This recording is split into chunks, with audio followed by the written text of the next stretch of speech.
10 போலீஸ்காரங்க அந்த பாலடைஞ்ச வீட்டுக்குள்ள போயிட்டு எங்க இருந்து அந்த நாத்த வருது ஒரு மாதிரியா இருக்கு அப்படின்னு சொல்லிட்டு தேடிக்கிட்டு இருக்கும்போது ஏட்டா அந்த பாத்ரூம் கதவை திறந்து பாருங்க அப்படி சொல்லும் போது அப்படி திறந்து பார்த்தா படுத்த நிலைமையில இல்லைங்க, 2 காலை அப்படி விரிச்சுக்கிட்டு இப்படி வச்சு உட்கார்ந்த நிலைமையில அப்படியே கீழே சாஞ்சு எலும்பு கூட போன ஒரு அம்மாவோட எலும்பு கூட கண்டுபிடிச்சாங்க.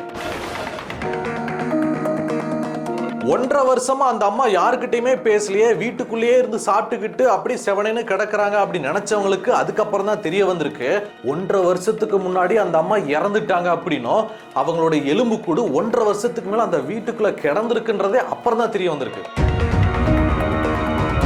சுத்தி இருக்கிறவங்க அந்த வீட்டை தாண்டி போகும்போதே அவங்களுக்கு ஒரு மாதிரியே திகிலான ஒரு அனுபவம், அமானுஷ்யமான உணர்வு, ஒரு மாதிரியே நெகட்டிவ் வைப்பு, இங்க ஏதோ ஒரு துர்மரணம் நடந்திருக்குன்ற மாதிரி நெகட்டிவ் வைப்பு அவங்களுக்கு அப்பவே தோணிருக்கு.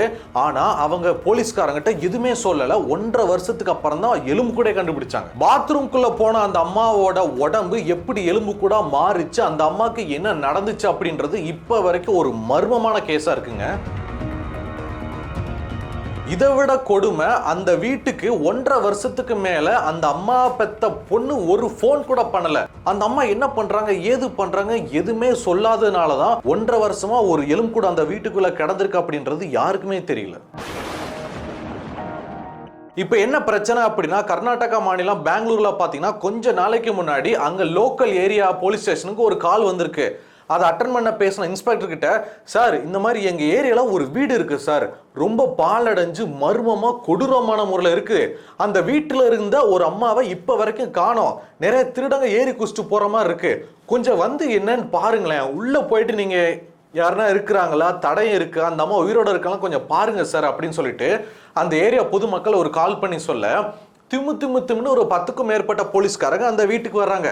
ஸோ நீங்க போட்டோல பாக்குற இந்த வீட்டோட கதவை உடைச்சுக்கிட்டு உள்ள போறாங்க. உள்ள போய் அப்படி பார்த்தா ஒரு மாதிரியே கெட்டு போன அழுகி போன நாத்தம் வீசுது. உள்ளுக்குள்ள பொருள் எல்லாமே வச்சபடி அப்படியே இருக்கு. கிட்டத்தட்ட 8 வருஷத்துக்கு மேல அந்த வீட்டுல யாரும் புழங்கவே இல்லை அப்படின்ற மாதிரியான ஒரு அடையாளத்தான் இருந்திருக்கு. சரி, அப்படியே பார்த்துக்கிட்டே போறாங்க வீட்டுல என்ன பொருள் இருக்கா, என்ன நடந்திருக்கு அப்படின்னு சொல்லிட்டு. ஆனா அந்த வீட்டுக்குள்ள போக ஒரு மாதிரி அந்த பேட் ஸ்மெல் ரொம்ப அதிகமா இருக்குது.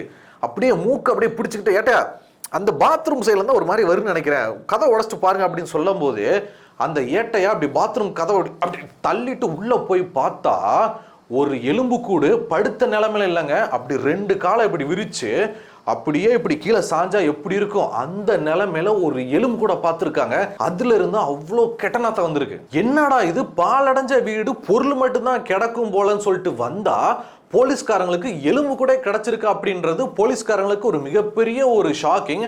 அதை தாண்டி அக்கம் பக்கத்தினர் எல்லாருமே அவ்வளோ பயந்து நடுங்கியிருக்காங்க.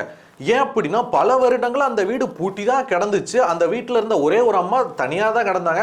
அவங்க அங்கிட்ட போயிருப்பாங்க அப்படி நினைச்சுதான் வாழ்ந்துகிட்டு இருந்திருக்காங்க. ஆனா அந்த வீட்டுக்குள்ள அந்த அம்மாவோட கதையே முடிஞ்சு போச்சு, எலும்பு கூட கிடந்தாங்க அப்படின்றது அதுக்கப்புறம் தான் அக்கம் பக்கத்தினருக்கே தெரிய வந்திருக்கு. யோசிச்சு பாருங்க, இப்ப நாம நம்ம பக்கத்துல ஒரு வீடு இருக்கு, பாலடைஞ்ச வீடு பல வருஷமா கிடக்குது, ஆளுங்க எல்லாம் பூட்டா போட்டு எங்கிட்ட வெளியூருக்கு போயிட்டாங்க, சொந்த ஊருக்கு போயிட்டாங்க, நாம நினைச்சிருப்போம். திடீர்னு அந்த வீட்டுக்குள்ள இருந்து எலும்பு கூட தூக்கிட்டு வந்து ஏமா பக்கத்து வீட்டுல எலும்பு கூட கிடக்குமா அப்படின்னா அள்ளு இல்ல நமக்கு. அந்த மாதிரிதான் பக்கத்து வீட்டுல எல்லாருக்குமே நடந்திருக்கு. இதை விட கொடூரமான விஷயம் என்ன அப்படின்னா, அந்த எலும்பு கூட்டுக்கு பக்கத்திலேயே பாத்தீங்கன்னா அந்த அம்மா உயிரோட இருந்த காலத்துல கையில போட்டிருந்த வளையல், செயின், மோதிரம், மூக்குத்தி எல்லாமே அந்த எலும்பு கூட்டு குவியலுக்குள்ள கிடந்திருக்கு. அந்த ஏட்டையா போயிட்டு அந்த கம்பு வச்சு இப்படி கிளறி பார்க்கும்போது லைட்டா அந்த எலும்பு கூடுக்கு நடுவில் இதெல்லாம் இருந்திருக்கு. அதையும் தடயமா சேகரிச்சு வச்சுக்கிட்டாங்க. அதுக்கப்புறம் தான் போலீஸ்காரங்க கேஸ் ஃபைல் பண்ணி என்ன ஏதுன்னு விசாரணை பண்றாங்க. அந்த விசாரணையில தான் பல திடுக்கிடும் உண்மைகள் வெளியே தெரிய வந்திருக்கு. என்ன உண்மை அப்படின்னா, நீங்க போட்டோல பாக்குற தாக்ஷாயினி அப்படின்ற இந்த அம்மா தான் அந்த எலும்பு கூட மாறினவங்க. அந்த அம்மா இப்ப உயிரோடவே இல்லை. ஸோ இந்த அம்மாவுக்கு வந்து ஆல்மோஸ்ட் வயசு 52. அந்த எலும்புக்கூடு கண்டுபிடிக்கும் போது அந்த சம்பவம் நடக்கும்போது 52 ஆயிடுச்சு. சரிங்களா? ஸோ இவங்க நல்லபடியாக வாழ்ந்த ஒரு குடும்பம் தான். ஆனால் இவங்களுக்கு சொந்த பந்தம் பெருசாக கிடையாது, ஒரு குறுகிய வட்டத்துக்குள்ள வாழ்ந்தாங்க. இந்த தாக்ஷாயினி அம்மாவோட பையன் 2005 உடம்பு சரியில்லாமல் இறந்து போயிட்டாங்க. ஸோ ஆசையாக பெற்று வளர்த்த ஒரே ஒரு பையன் இறந்து போயிட்டானே அப்படின்னு சொல்லிட்டு இந்த அம்மா மென்டலி கொஞ்சம் டிஸ்டர்ப்ட் ஆகி அப்செட் ஆகி அப்படியே ஒரு மரியாதையான வாழ்க்கையை வாழ்ந்தாங்க. முதுமை காலத்துல பெத்த புள்ளை இழக்கிறது எவ்வளவு பெரிய கொடுமையான சாபம் தெரியுமா? அந்த சாபத்துக்கு உள்ளான இந்த அம்மா மென்டல் அப்செட் ஆனதுக்கு அப்புறமா இருக்கிற கொஞ்ச நஞ்ச சொந்தத்து கூடயும் பேசல, அக்கம் பக்கத்துல யார் கூடயும் பேசல, புருஷன் பொண்டாட்டி மட்டும் வீட்டுக்குள்ள ஆக்கி சாப்பிட்டுட்டு அப்படியே கடந்து என்னத்த வாழ்க்கை புள்ளையே போயிட்டா என்னத்த வாழப்போற அப்படி சொல்லிட்டு ஒரு மாதிரியான வாழ்க்கையத்தான் அவங்க வீட்டில் வாழ்ந்துகிட்டு இருந்தாங்க. இப்படி இருக்கிற நிலைமையில தான் கடவுள் அந்த தாக்ஷாயினி அம்மாவோட வாழ்க்கையில இன்னும் ஒரு கொடுமையான விளையாட்டை விளையாண்டுருக்காங்க. அந்த கொடுமை என்ன அப்படின்னா 2017 அந்த அம்மாவோட ஹஸ்பண்ட் அவங்களும் உடம்பு சரியில்லாம ஹார்ட் அட்டாக்ல வந்து இறந்துடுறாங்க. கொஞ்சம் யோசிச்சு பாருங்களேன், அந்த அம்மா பிள்ளையும் இழந்துட்டு புருஷனும் இழந்துட்டு அவ்வளோ கதறி இருக்கிறாங்க. நான் வாழ்ற காலத்திலே 2 பேருமே போயிட்டீங்களே, நான் என்ன பண்ணுவேன் அப்படின்னு சொல்லிட்டு சொந்த பந்தம் இல்லாமல் அப்படியே கதறி அழுது துடிச்சிருக்கிறாங்க. அண்ட் இன்னொரு மேட்ரு என்ன அப்படின்னா, அந்த தாக்ஷாயினி அம்மாவுக்கு ஒரு மகள் இருக்காங்க. அந்த மகளை வந்து ஏற்கனவே அவங்க கட்டி கொடுத்துட்டாங்க.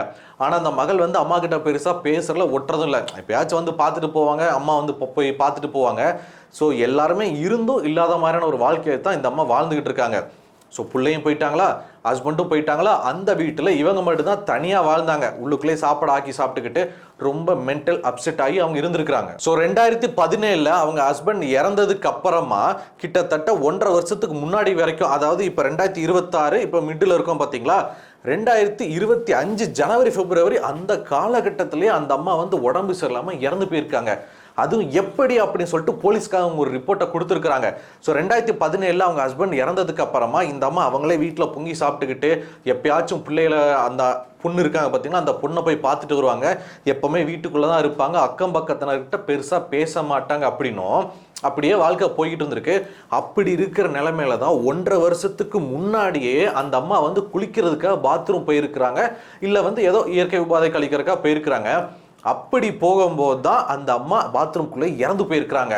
ஆனால் வலிக்கு விழுந்து இறந்து போனாங்களா, இல்லை அவங்க உயிரை அவங்களே மாற்றிக்கிட்டாங்களா, இல்லை வந்து மயக்கம் போட்டு விழுந்து யாருமே தண்ணி தொளிச்சு எழுப்ப ஆள் இல்லாமல் அப்படியே ஹார்ட் பீட் நின்று போயிட்டு இறந்து போயிட்டாங்களா, அதுதான் இப்போ ஒரு பெரிய கேள்விக்குறி, ஒரு கேஸ் அமைஞ்சிருக்கு. இது எப்படிப்பா உனக்கு தெரியும் அப்படின்னா, நீங்க அந்த போட்டோ பாருங்களேன், உங்களுக்கு நாங்கள் பிளர் பண்ணி காட்டியிருப்போம்.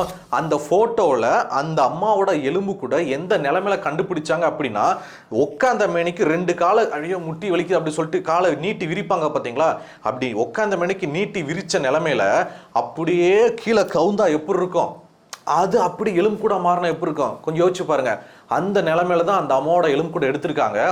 அப்போ குளிக்க போன இடத்துல மயக்க வந்து அந்த அம்மா பொத்தீர்னு அப்படி கீழே பொத்துக்கிட்டின்னு விழுந்து அப்படியே கீழே சாஞ்சு இறந்துருக்கலாம், இல்லை வேற எதனா ஒரு வகை மூலமா அவங்களோட உயிரை அவங்களே மாச்சிருக்கலாம், இல்லை மயக்கம் போட்டு விழுந்து அப்படியே கீழே சாஞ்சு இறந்துருக்கலாம். ஏதோ ஒன்று நடந்திருக்குங்க, அது இதுக்கப்புறம் தான் அவங்க கண்டுபிடிப்பாங்க. அண்ட் அந்த அம்மா இறந்ததுக்கு அப்புறமா கொஞ்சம் கொஞ்சமா நாள் ஆக ஆக அந்த பாத்ரூம்குள்ளே அந்த அம்மாவோட உடம்பு உப்பி வெடிச்சு அழுகி குடல்லாம் வெளியில வந்து புழு பிடிச்சி போயிட்டு அவங்க அம்மா பாத்ரூம்குள்ளே இறந்து கடைசியில் எலும்புக்கூடு மட்டும்தான் மிச்சமாயிருக்கு. நான் சொன்ன இந்த கொடுமையான ப்ராசஸ் எல்லாமே 1.5 வருஷமா நடந்துகிட்டே இருந்திருக்கு. அந்த அம்மா கையில போட்டிருந்த வளையல், கழுத்துல போட்டிருந்த செயின், மோதிரம், மூக்குத்தி எல்லாமே அந்த எலும்புக்கூட்டா அப்படியே கிடந்திருக்கு. ஏன்னா உயிரோட இருக்கும்போது கையில இருக்கும், எலும்பு கூட ஆயிடுச்சுன்னா அப்படி கீழே உதிர்ந்துரும் பார்த்தீங்களா, அந்த மாதிரி தான் கிடந்திருக்கு. அதுக்கப்புறமா தான் நான் சொன்ன மாதிரி அந்த ஏட்டையை வந்து எலும்பு கூடலாம் அப்படி எடுத்து வச்சு அந்த காட்சியத்தை நீங்க இப்ப பாக்குறீங்க. ஸோ நீங்க போட்டோல பாக்குறது பாத்ரூம்குள்ள இருந்து எடுத்து வச்சு அந்த அம்மாவோட எலும்பு கூட தான் நீங்க பாத்துக்கிட்டு இருக்கீங்க. ஆனா அதுக்கப்புறமா அந்த வீட்டை வந்து பூட்டி சீல் வச்சுட்டாங்க. இப்போ முழுக்க முழுக்க விசாரணை போய்கிட்டு இருக்கு மக்களே. அந்த அம்மாவோட, அதாவது தாக்ஷாயினி அம்மாவோட வீட்டு அக்கம் பக்கத்துல என்ன சொல்றாங்க அப்படின்னா, அந்த அம்மா யாருக்கிட்டையுமே பேசுறதே இல்லைங்க, புள்ள போயாச்சு, புருஷனும் இறந்து போயிட்டா, அப்படி பொண்ணை கட்டி கொடுத்த இடத்துல அந்த அம்மா அங்கே போய் செட்டில் ஆகிடுச்சு, தாக்ஷாயினியை பார்க்க அந்த பொண்ணும் வராது, அந்த அம்மா பாவம் தனியாக தான் இருந்தாங்க. ஒரு 2 வருஷத்துக்கு முன்னாடி வரைக்கும் எங்ககிட்டலாம் பேசினாங்களடி, பேச்செல்லாம் கொடுத்தாங்க. கடைசி ஒரு 1.5 வருஷமாக தான் அந்த அம்மா பேச்சுவார்த்தை இல்லை. நாங்கள் என்ன நினச்சோம், சரிங்கன்னா ஊருக்கு போயிருப்பாங்க, இல்லை புள்ள வீட்டுக்கே போயிருப்பாங்க தான் நாங்கள் நினச்சோம். அந்த அம்மா வீட்டுக்குள்ளேயே கிடந்தாங்க, யாரு கூட பேசாம பாத்ரூமில் போயிட்டு அந்த அம்மா செத்து போயிட்டு எலும்பு கூட ஆகிட்டேன், எங்களுக்கு என்ன சார் தெரியும் அப்படின்னு சொல்லிட்டு அக்கம் பக்கத்துல ஒரு ஸ்டேட்மெண்ட் கொடுத்துருக்குறாங்க.